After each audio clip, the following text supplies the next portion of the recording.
nani Abraham nda lobi oui azali mwasi na ngai, you know, a confessé que azali mwasi na ngai, mais sikoyo nayebi ke asa mwasi na ngai, mais après tout azali pepe ser na ngai. Atayo moko mona wapi, you know, eniko baye Abraham abeta ki lukuta ou bien aloba ki vérité. Merci maman Annie, la question aussi que poser à place au débat de la ramine dans l'église belé et que Abraham abimaki mutu ya lokuta. Ya ngai na tiki place en libre na mutu so critique pe ça peut opinion na émission la vérité to force ka makanisi na bisote. Mais to be na ka makanisi na bisote ça on a public et puis public tiki va passer nini ba juger. Place ya solo ou bien ya solo pété. Parce que a lobby na mokonzi kete na kosa kiyote. Po sara zape ya solo nani? Petite sœur na ngai toza papa moko kasi mama moko te. Onokuta na mukanda Genèse 17 na banza place wana ezaleli wana. Ezaka même si boza mama moko te. Ezaka ka sœur na yo. Oko kosa biloko ndenge na. Ezaka sœur na emekeba. Place Abraham akosite. Mais deuxième place on a fona reconnaître que oui Abraham akosaki. Parce que couple ezali awa eza bazoluka relation ya koyeba mwasi azali libre ou bien azali marié, vous allez comprendre. Place Abraham asalaki likambo grave qui est condamnable. Sarah azalaki femme mariée parce que couple nini ayelaki pas mokonzi. Oh, comme mwasi. Pas comme mwasi. Oh, elle était déjà une femme mariée. D'où Abraham place quel que soit les cas, ala papa nous sommes limo, émission la vérité yakana oh ya bisope raisonnement na esprit nzamba tseli biso. Abraham azalaki na tort parce que couple azalaki ya mwasi. Kwa ke ndiko bala mokonzi. Et pourtant c'est une femme mariée. Na banza emission moko to salaka to lobaka te batu nyonso oyo batusha basi batama bala bafuta nini? Bafuta yango. Yo tata partout zali na monde na yebi na ngai te mobali ni na ngwa kotika la kotushe mwasi bato azali officiellement marié. Bongo zu punition ya nzambe. Oko so yango même si ozu yango le même jour te. Ba mbule ko ya. Ata ko mi mpaka ozoka usuko tambula te. Oko futa yango. Quel que soit les cas. Donc s'il en fit possible que yo mobali okoki kokende kokweya na mwasi.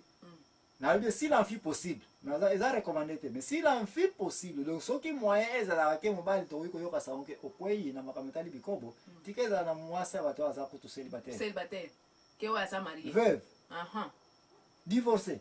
Yeah. Mais to yoka te ke o azali ke azana minute wana ndako bato ya nini ya libala. Tu ne peux pas le faire. Awa Nzambe a déclaré bien le fait Pharaon kotsa mwasi bato marié na ndako na ye punition ekotaki na ndako ya Pharaon.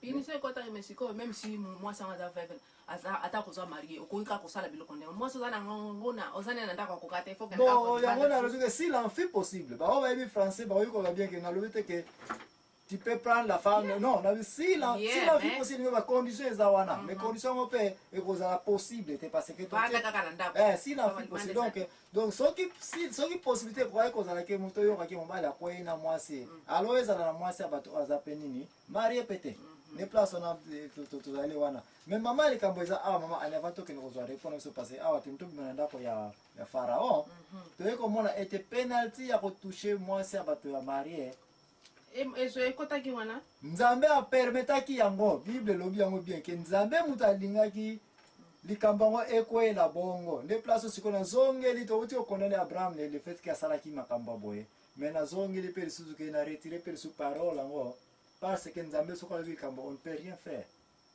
Nzambe na mukane na Genèse a confirmé ote yeme itata Nzambe mutalingaki likambango salemela bongo pona nini po arendre Abraham nini riche nzela Nzambe to wiko jije Nzambe te soit et akwa eko za ba moyen so pas bénir Abraham ko ebi kozala mais to wiko jije Nzambe te na place oyo Bible lobete Nzambe mutalingaki bénir Abraham na Canaan et quelle bénédiction yali boso mwasi ba promettre Goshen ke baka kwako mabele wana na kopeso yango ekoti yayi bale eloko nyonso kolinga na kopesa yo to komi awa apesi même ki matabi sur le susu aga eloko liboso asalaki roi Pharaon azui servante na mwana muke une jeune fille vierge une africaine mwana esclave azuye babengaki égyptienne mais soko landi bien histoire Agar c'est une esclave na sima ya ndako ya mokonzi ba esclave ba zakuta na Afrique c'était une africaine bazui Agar mwasi kitoko lisusu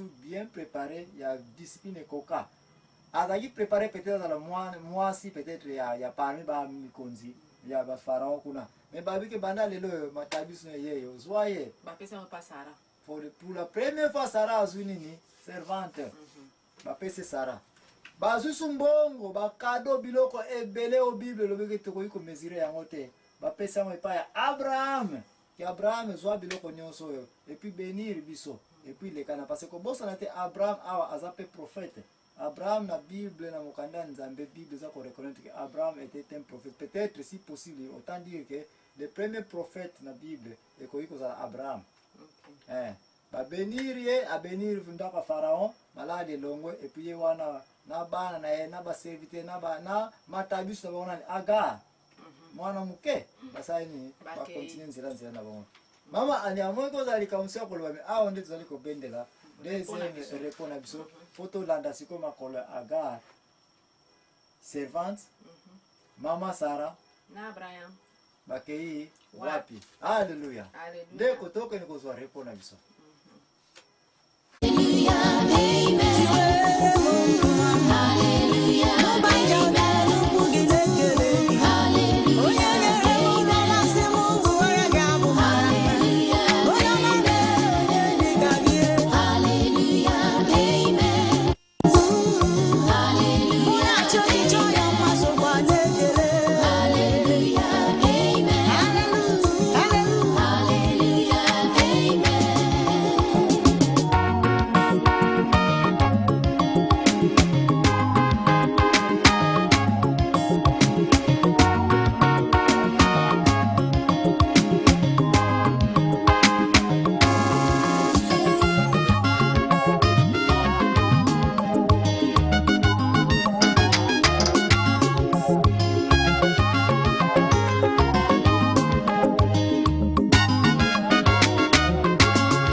Oduma